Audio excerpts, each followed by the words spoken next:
let's welcome Mr. Varun Bansal, the producer and director of Kisme Kitna Hai Dum. Mr. Bansal's vision for the show was to showcase hidden talents and provide them a platform to shine. And his dedication and leadership has been instrumental in the maintaining of the high standards of the show, inspiring audiences nationwide. Welcome, sir. First session technology के ऊपर हमने बात की है। Second session में हम talent के ऊपर चले जाएंगे और इनफैक्ट मैं ये भी कह सकता हूं कि थोड़ा सा फोकस हमारा फर्स्ट सेशन में स्कूल एजुकेशन के ऊपर था और इसमें हम थोड़ा सा जो कोचिंग वाली साइड है वहां पर भी चले जाएंगे। बहुत बहुत स्वागत है। सबसे पहले तो एक बार तालियों के साथ स्वागत करिए हमारे सारे मेहमानों का, ताकि हम बातचीत को आगे बढ़ा सकें। इस सेशन में मैं कोशिश करूंगा कि थोड़े से सिंपल शब्दों में जो हम जिक्र करते हैं कि किस तरह से जो हुनर है, जो टैलेंट है लोगों का और बच्चों का, खास तौर से स्टूडेंट्स का, उसको बाहर लाया जाए। शुरुआत करते हैं। सबसे पहले जो मेहमान हमारे साथ जुड़े हैं, वरुण जी बहुत बहुत स्वागत है एक बार फिर से आपका। पहले तो मैं नाम के ऊपर थोड़ा फोकस करता हूं, किसमें कितना है दम। थोड़ा एलिब्रेट कर दीजिए कि एग्जैक्टली ये नाम कहां से आया। मुझे ऐसा लग रहा है कि किसी तगड़ी सी सॉफ्ट ड्रिंक की एड में भी ऐसी चीजें यूज हो रही है। Thank you so much. सबसे पहले तो आपका थैंक्स है, आपने हमें यहाँ पे इनवाइट किया है। सो टाइटल की अगर हम बात कर रहे हैं तो हमारा जो प्रोग्राम है, जो हमारा प्लेटफॉर्म है जी, वही जुनून का जो है वो मंच है। तो इसलिए हमने जो इसको टाइटल दिया है किसमें कितना है दम। इसके अंदर कोई भी टैलेंट, जैसे हम आपने अभी बात रखी है, हिडन टैलेंट को कैसे पहचाना जाए, कैसे किस एज तक हमें वो करना चाहिए। सो हमने इसका जो टाइटल दिया है वो उसका मेन मोटिव यही है कि जो जुनून है, जुनून दुनिया के सामने कैसे आए। ये आपको लगता है स्टूडेंट्स में जोश भर देता है? जोश विकी कौशल की मूवी याद आ जाती है, हाउस द जोश जी। मतलब वो वहां पर तो मूवी में था और जगहों पर भी लोगों ने यूज कर करके उसका इस्तेमाल किया। तो आपको लग रहा है कि ये टाइटल उस तरीके से जो स्टूडेंट्स है उसमें जोश भरने का जोश काम भरता है, उसको मैसेज जो है वो अप्रोप्रिएट जाता है कि उसके अंदर जो कोई स्किल है वो उसको अगर एक्सपोज किया जाए, उसको मंच मिले तो अपॉर्चुनिटी मिले तो कोई भी स्किल है परफॉर्मिंग, अगर हम परफॉर्मिंग आर्ट्स के ऊपर काम कर रहे हैं तो परफॉर्मिंग आर्ट्स की अगर मैं बात करूं तो पिछले जब हम स्कूलिंग में थे, आप और हम स्कूलिंग में थे, तो परफॉर्मिंग आर्ट्स अब तक भी जो है ये हॉबी रही है।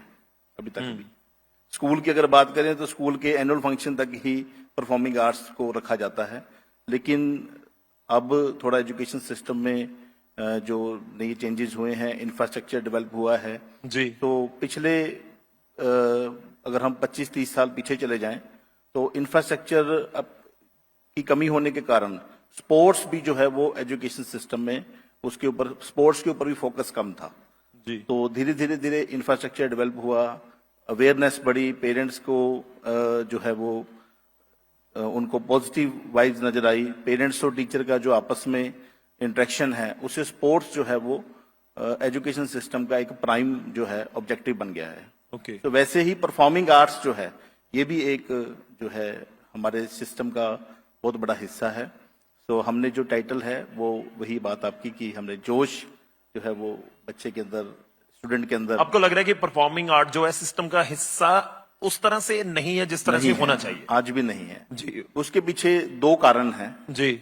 मैं दोनों को रिस्पॉन्सिबल कहूंगा, पेरेंट्स को भी और टीचर्स को भी, दोनों को रिस्पॉन्सिबल कहूंगा। जैसे अभी आपने 3 इडियट्स की बात की है तो हमें जो टिल 10th के जो हमारे स्टूडेंट्स हैं उनको हमें अपॉर्चुनिटीज देनी चाहिए ज्यादा से ज्यादा, उसके इंटरेस्ट के अकॉर्डिंग उनको ज्यादा से ज्यादा, उनको जैसे हम सिंपल लैंग्वेज में कहें कि खुली हवा में उड़ने का मौका देना चाहिए।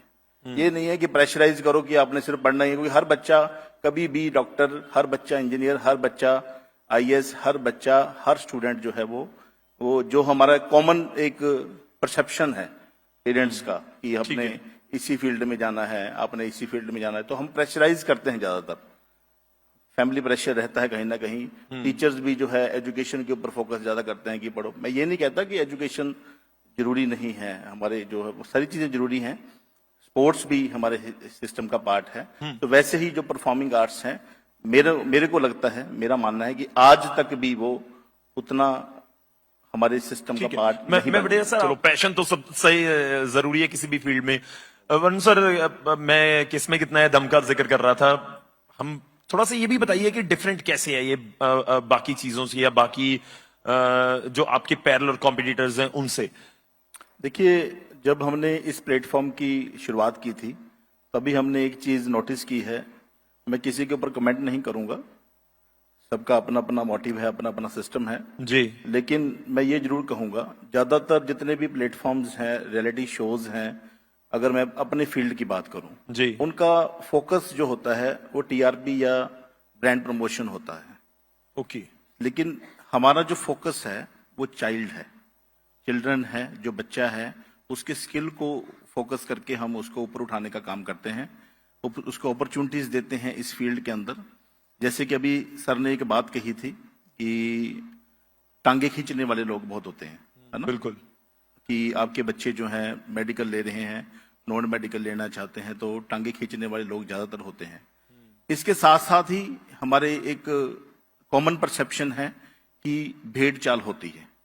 मान लो आपका बच्चा एक एवरेज है, अगर मैं सिस्टम उसकी बात करूं, अगर मैं स्टडी की बात करूं, तो अगर आपका बच्चा अगर एवरेज है तो आप जबरदस्ती, पड़ोसी का बच्चा अगर मेडिकल ले रहा है, आपका रिलेटिव कोई मेडिकल ले रहा है, आपका पड़ोसी का बच्चा सिविल सर्विसेज में जाना चाहता है, आप जबरदस्ती उसको पुश कर रहे हैं।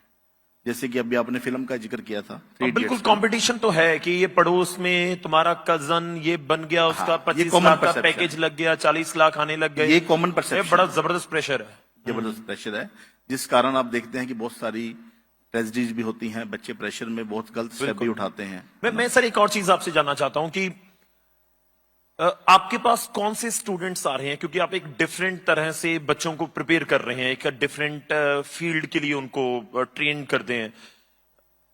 कौन से बच्चे एग्जैक्टली आपके पास आ रहे हैं? एक ये भी धारणा है कि बहुत सारे जो परफॉर्मिंग आर्ट्स की तरफ जाते हैं वो स्टडीज में बहुत जबरदस्त नहीं होते। शायद आपको या कुछ लोगों को ये ठीक ना लगे, मैं इसीलिए जानना चाह रहा हूं कि वो बिलो एवरेज होते हैं, एवरेज होते हैं, या कुछ ऐसे भी होते हैं जो स्टडी में बड़े ब्रिलियंट हैं और उधर आके भी जबरदस्त कर रहे हैं। सबसे पहली बात, परफॉर्मिंग आर्ट्स जो है ये इंटरेस्ट का सेक्शन है, इंटरेस्ट, बिल्कुल इंटरेस्ट होना चाहिए।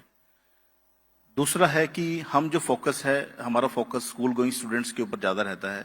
जैसे कि अब हम बात कर रहे थे कि आफ्टर 10th, आफ्टर 12th, तो हायर एजुकेशन में तो फैमिली प्रेशर या बहुत सारी चीजें एड ऑन हो जाती हैं जी। लेकिन स्कूल गोइंग पीरियड जो होता है वो पीरियड बहुत ज्यादा सेंसिटिव पीरियड है।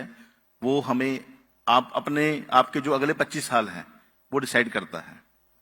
सो पहले 15 साल हैं जो आपकी लाइफ के, वो अगले 25 साल डिसाइड करता है जी। सो मैं जो हमारे पहले 15 साल के जो 1st से 10th तक के जो हमारे स्टूडेंट्स हैं हम उन्हीं को फोकस करते हैं। स्कूल्स के थ्रू ही हम उन बच्चों के जो टैलेंटेड बच्चे हैं उनको हम सर्च करते हैं, सर्च करके उनको हम प्लेटफॉर्म देते हैं, अपॉर्चुनिटी देते हैं परफॉर्म करने की, उनको ट्रेन करते हैं, ग्रूमिंग क्लासेस देते हैं। ग्रूमिंग क्लासेस के द्वारा उनको इस फील्ड में, परफॉर्मिंग आर्ट्स में हम आगे बढ़ने का, बींगे आप कोरियोग्राफर बनो, आप एक म्यूजिक, आप एक सिंगर बनो, आप एक म्यूजिक कंपोजर बनो, आप एक एक्टर बनो, आप कुछ भी जो आपका इंटरेस्ट है, आपके अंदर जो स्किल है, आप उसको अपॉर्चुनिटी के थ्रू ही हम आगे बढ़ा सकते हैं। एक मंच के द्वारा ही, एक प्लेटफॉर्म के द्वारा ही हम उसको आगे बढ़ा सकते हैं। तो इस फील्ड में इसी तरीके से हम काम कर रहे हैं। मैं एक छोटी सी 2 बातें आपको इसमें ऐड ऑन करना चाहूंगा।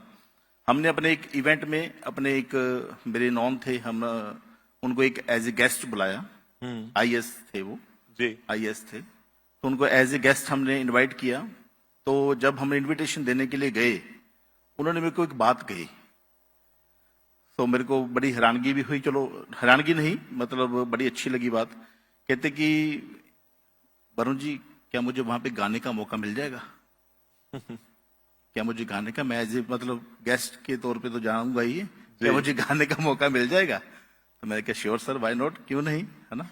तो मतलब उन्होंने अपनी, उसके पीछे फिर मैंने डिस्कशन की, उन्होंने बताया खुद कि जब हम इस पीरियड में थे तो हमारे पास अपॉर्चुनिटीज नहीं थी, फैमिली का प्रेशर था, फैमिली की थी, क्योंकि फैमिली में और भी सारे कोई अच्छी अच्छी डेजिग्नेशन पे थे, कोई अच्छे ऑफिसर्स थे सारे, तो फैमिली एक एनवायरनमेंट ऐसा था कि सभी ऑफिसर क्लास है। तो लेकिन मेरा शुरू से इंटरेस्ट था कि मैं एक अच्छा सिंगर बनना चाहता हूँ, ठीक है। तो उस टाइम 3 इडियट भी नहीं आई थी। मतलब अपॉर्चुनिटी नहीं थी, एनवायरनमेंट नहीं था।